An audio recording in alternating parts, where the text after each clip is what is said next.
Bonjour peuple de Dieu, c'est le pasteur Jérémia, aussi connu sous le nom de pasteur Loïc.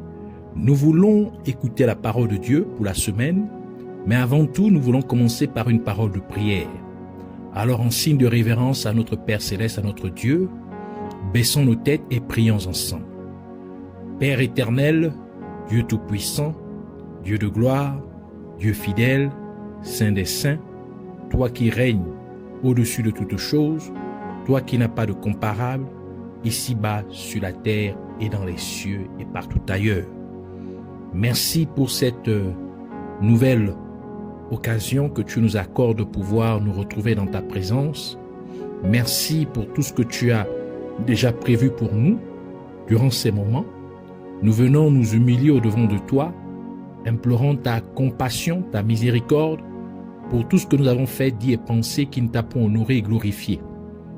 Puisses-tu ainsi nous purifier et nous sanctifier par ton sang, que tu purges notre conscience de toute œuvre morte, de te inutile, afin que nous venions à te servir comme ce doit. Nous venons prendre autorité et nous levons contre tout ce qui s'oppose à la révélation de ta parole, à la connaissance, tout ce qui s'oppose à la connaissance de qui tu es, qu'il soit neutralisé et renvoyé dans les gouffres de l'enfer au nom de Jésus-Christ. Et nous venons proclamer que Jésus-Christ est Seigneur à la gloire de Dieu le Père. Car ta parole déclare qu'à la mention du nom de Jésus, tout genou dans les cieux, sur la terre et sous la terre, fléchira et que toute langue confessera que Jésus-Christ est Seigneur à la gloire de Dieu le Père. Merci, Père Dieu Tout-Puissant, Dieu fidèle, Roi des rois, Seigneur des seigneurs. Amène-nous dans la profondeur de la révélation de tes mystères. Communique-nous, Seigneur, ta parole. Car tu as dit au commencement était la parole, et la parole était avec Dieu, et la parole était Dieu. Et qu'il n'y a rien de ce qui a été fait qui n'a point été fait sans ta parole. Merci encore. Au nom de Jésus, nous avons ainsi prié. Amen. Alors, nous allons prendre notre passage des Saintes Écritures dans le livre de Luc. Luc chapitre 8, versets 26 à 33. Nous lisons ainsi la parole de Dieu dans Luc chapitre 8, versets 26 à 33, au nom de Jésus-Christ. Ils abordèrent dans le pays des Géraséniens, qui est vis-à-vis de la Galilée. Lorsque Jésus fut descendu à terre, je reprends verset 27, lorsque Jésus fut descendu à terre, il vint au-devant de lui un homme de la ville qui était possédé de plusieurs démons. Depuis longtemps, il ne portait point de vêtements et avait sa demeure non dans une maison, mais dans les sépulcres. Ayant vu Jésus, il poussa un cri, se jeta à ses pieds et dit d'une voix forte, « Qu'y a-t-il entre moi et toi, Jésus, Fils du Dieu très haut? Je t'en supplie, ne me tourmente pas. » Car Jésus commandait à l'esprit impur de sortir de cet homme, dont il s'était emparé depuis longtemps. On le regardait lié, on le gardait lié de chaînes et les fers aux pieds. Mais il rompait les liens et il était entraîné par le démon dans les déserts. Jésus lui demanda, « Quel est ton nom? » « Légion, répondit-il, car plusieurs démons étaient entrés en lui. Il priait instantanément Jésus de ne pas leur ordonner d'aller dans l'abîme. Il y avait là, dans la montagne, un grand troupeau de porceaux qui paissaient. Et les démons supplièrent Jésus de leur permettre d'entrer dans ces porceaux. Il le leur permit.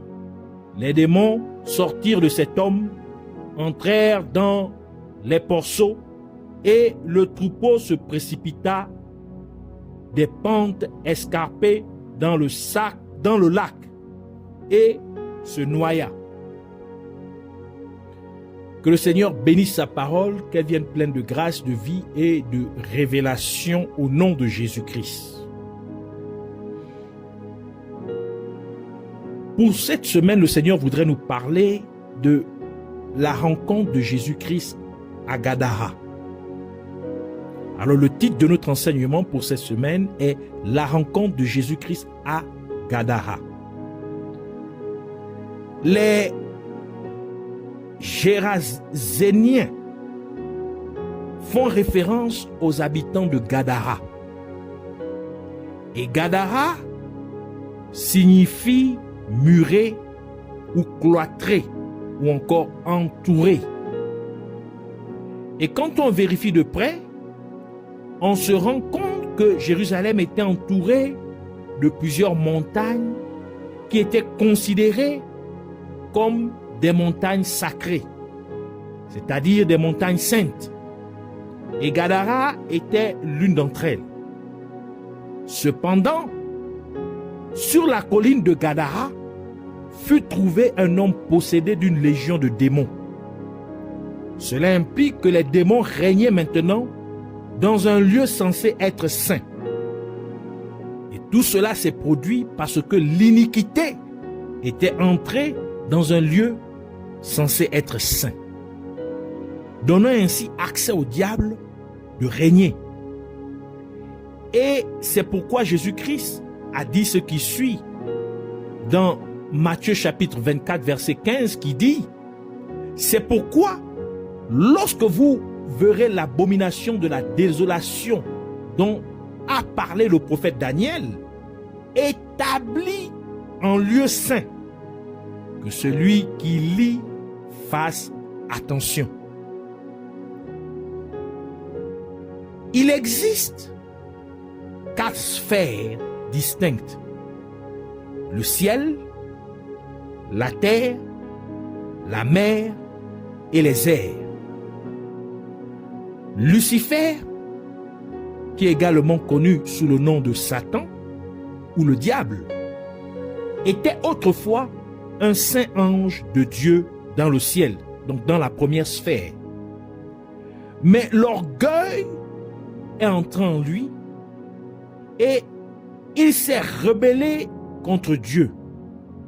Et il fut donc jeté hors du ciel sur la terre, comme le décrit le livre d'Apocalypse dans Apocalypse chapitre 12 versets 7 à 9 qui dit « Et il y eut guerre dans le ciel, Michel et ses anges combattirent contre le dragon.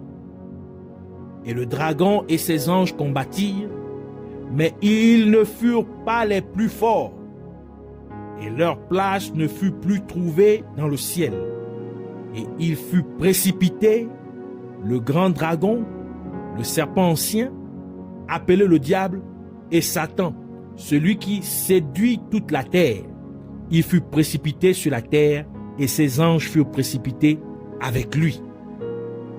Ainsi, Satan et tous les autres anges déchus ont tous été chassés de la première sphère, qui est le ciel. Et ils se sont retrouvés sur la terre, donc dans la deuxième sphère, parce que l'iniquité s'est produite sur la terre.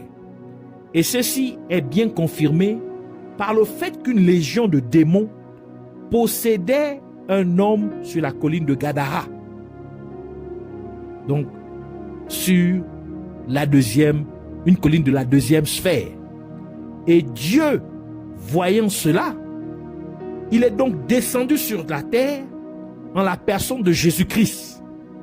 Et c'est pourquoi Jésus-Christ a dit dans Jean chapitre 6 verset 38 « Car je suis descendu du ciel pour faire non ma volonté, mais la volonté de celui qui m'a envoyé. » Et la parole de Dieu déclare aussi dans Josué chapitre 1 verset 3. Tout lieu que foulera la plante de votre pied, je vous le donne comme je l'ai donné à Moïse. Ici c'est Dieu qui parle. Donc il a promis de nous donner partout où la pointe de notre pied foulera, de nous donner cet endroit en possession.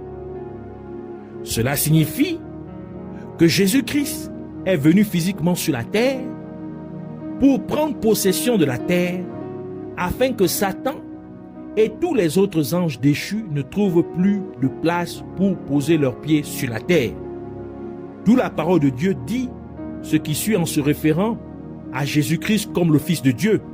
Dans 1 Jean chapitre 3 verset 8, la dernière partie du verset qui dit « Le Fils de Dieu a apparu afin de détruire les œuvres du diable. » Par conséquent, nous pouvons maintenant comprendre pourquoi Jésus-Christ a ordonné aux démons de quitter l'homme de Gadara.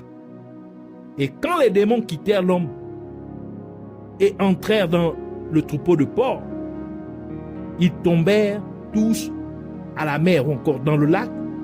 Cela signifie tout simplement que maintenant Satan et tous les autres anges déchus ont été chassés de la première sphère qui est la terre, et maintenant ils ont été chassés de la deuxième sphère qui est la terre, et maintenant ils se retrouvent dans la mer.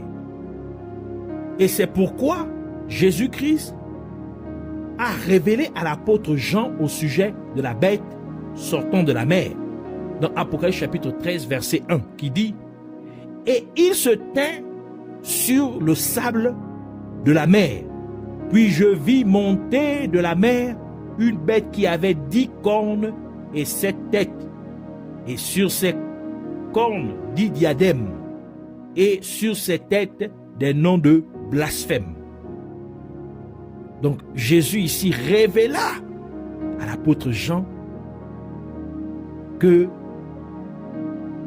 les démons étaient maintenant dans la troisième sphère qui est la mer. Et le livre de Matthieu nous parle de Jésus-Christ marchant sur la mer.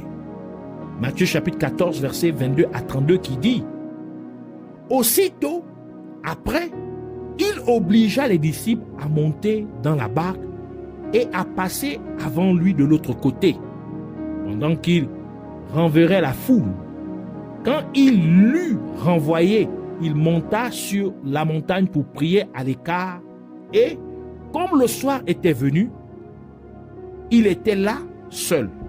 La barque, déjà au milieu de la mer, était battue par les flots, car le vent était contraire.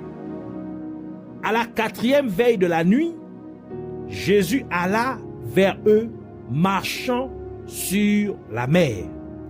Quand les disciples le virent marcher sur la mer, ils furent troublés et dirent « C'est un fantôme ».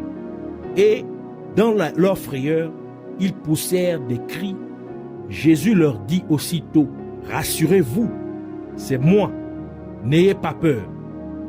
Pierre lui répondit « Seigneur, si c'est toi, ordonne que j'aille vers toi sur les eaux. » Et il dit « Viens ». Pierre sortit de la barque et marcha sur les eaux pour aller vers Jésus. Mais voyant que le vent était fort, il eut peur et comme il commençait à enfoncer, il s'écria « Seigneur, sauve-moi ». Aussitôt Jésus étendit la main, le saisit et lui dit « Homme de peu de foi, pourquoi as-tu douté ?» Et ils montèrent dans la barque et le vent cessa. Ainsi, parce que Dieu, le Père, a dit que tout lieu où foulera la plante de notre pied, il nous le donnera en possession. Par conséquent, Jésus-Christ a dû marcher sur la mer pour prendre possession de la 3e sphère qui est la mer, afin que Satan et tous ces démons ne contrôlent pas la mer. Et c'est aussi pourquoi Jésus-Christ a demandé à Pierre de marcher aussi sur la mer, car Pierre est une représentation de l'Église de Dieu. Car Jésus-Christ a dit ce qui suit à Pierre dans Matthieu chapitre 16, verset 18. Il dit, et moi, je te dis que tu es Pierre, et que sur cette pierre, je bâtirai mon Église, et que les portes du séjour des morts ne prévaudront point contre elle. Ainsi, le fait que Jésus-Christ ait fait marcher Pierre sur la mer, c'était pour nous faire comprendre que nous avons pris possession de la troisième sphère, nous, son Église. Nous avons pris possession de la troisième sphère qui est la mer. Et nous pouvons remarquer que lorsque Pierre marcha sur la mer, le vent devint fort. Tout simplement parce que maintenant Satan et les autres anges déchus avaient quitté la mer et ils prirent contrôle de l'air. Donc la quatrième sphère. Et c'est pourquoi Satan est appelé le prince de la puissance de l'air. Comme nous le dit le livre d'Éphésiens, Éphésiens chapitre 2, verset 2, qui dit « Dans lesquels vous marchez autrefois selon le train de ce monde, selon le prince de la puissance de l'air, de l'esprit qui agit maintenant dans les fils de la rébellion. » Pourquoi? Parce que Satan s'est rébellé dans le ciel. C'était le premier rebelle. Maintenant, Satan et les autres anges déchus se sont retrouvés dans l'air, qui est la quatrième sphère. Et le livre d'Hébreux nous révèle ce qui suit. Dans Hébreux chapitre 1, verset 7, qui dit « De plus, il dit des anges, celui qui fait de ses anges des vents et de ses serviteurs une flamme de feu. » En d'autres termes, Dieu a fait de ses anges des vents. Cela signifie que Dieu a saturé la quatrième sphère qui est l'air avec ses saints anges.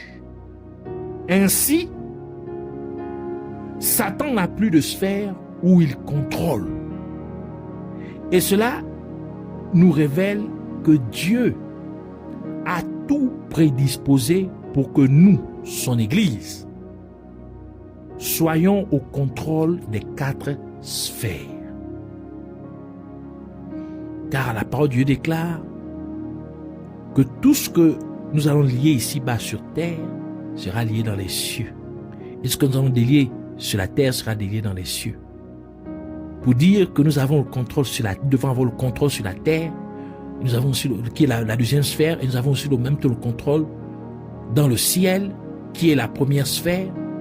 Et maintenant, puisque nous avons marché aussi sur les eaux, en la personne de Jésus-Christ et en la personne de Pierre, parce que nous sommes le corps du Christ. Donc lorsque Jésus marcha sur les eaux, c'est l'Église qui marcha sur les eaux, c'est pourquoi il a amené Pierre aussi à marcher sur les eaux, pour confirmer cela, pour dire que nous avons le contrôle maintenant sur la troisième sphère qui est les eaux, et Dieu a saturé de ses anges. Il a saturé les airs qui est la quatrième sphère avec ses anges. Et ces anges qui sont là pour aussi nous aider. Ce sont des serviteurs du Dieu Tout-Puissant. Ils sont au service de Dieu comme nous le sommes. Donc, Satan n'a plus de contrôle sur les quatre sphères. Ainsi, nous devons régner sur les quatre sphères. Et si nous comprenons cela, nous devons prendre cette autorité et imposer que la volonté de Dieu se fasse dans ces quatre sphères. Et nous aussi, nous sommes la volonté de Dieu. Donc notre vie fait partie de la volonté de Dieu. Le bien-être de notre vie, notre bonne santé, notre réussite, tout cela fait partie de la volonté de Dieu pour nous. Ainsi, nous devons exercer notre autorité que nous avons en Jésus-Christ dans toutes les 4 sphères. Nous devons faire appliquer la volonté de Dieu. Nous devons faire régner la volonté de Dieu. Donc, l'ennemi ne doit pas opérer. Il ne doit pas être au contrôle. Parce que pour que l'ennemi ait au contrôle, il faut qu'il soit en opération dans l'une de ces sphères. Ainsi, puisque nous avons maintenant la compréhension de cela, nous voulons prier pour dire: merci Dieu Tout-Puissant, Père fidèle et merveilleux, Yahweh, merci de m'avoir donné cet aperçu plus approfondi de ta parole. Merci de m'avoir libéré par la vérité, car ta parole est la vérité. Et tu as dit que nous connaîtrons la vérité et que la vérité nous affranchira. Et je prie, Père Céleste, que tu me pardonnes tout péché que j'ai pu commettre, que ce soit de manière volontaire ou involontaire. Et puisses-tu me purifier par ton eau de purification et que tu me sanctifies par ton sang au nom de Jésus-Christ, afin que l'ennemi ne puisse point avoir le dessus sur moi dans cette sphère dans laquelle je vis et j'opère. Et parce que tu as dit que tout lieu où foulera la plante de notre pied, tu nous le donneras en possession. Donc, comme la plante de mon pied touche le sol sous moi, je prends donc possession de tout dans ma vie et autour de moi au nom de Jésus-Christ. Et j'ordonne ainsi à toute puissance démoniaque de libérer ma vie et de libérer ma famille et tout ce qui nous appartient dans cette deuxième sphère au nom de Jésus-Christ. Et parce que Pierre, qui est une représentation de l'Église, de Dieu sur terre, dont je suis membre, et parce que Pierre a aussi marché sur la mer, et parce que Jésus-Christ a marché aussi sur la mer, et je suis membre du corps du Christ, j'ai donc marché sur la mer. Et je prends ainsi possession de la mer, et je réclame tout ce qui m'appartient à moi et à ma famille, qui a été emporté dans la mer par quelconque mauvais esprit. Je commande que cela soit restauré dans ma vie et dans ma famille, au nom de Jésus-Christ. Et parce que, Abba Père, tu as fait de tes saints anges des vents, je prie donc pour que tes saints anges neutralisent et démantèlent chaque complot et chaque stratégie de l'ennemi qui a été dressée contre ma vie et contre ma famille au nom de Jésus-Christ. Et je décrète que dans chacune de ces 4 sphères, ma vie et ma famille, avec tout ce qui nous appartient, sont complètement en sécurité au nom de Jésus-Christ. Je te rends grâce, Père glorieux et majestueux, Sauveur tout-puissant, Dieu merveilleux. Merci, car cela est fait au nom de Jésus-Christ. Amen.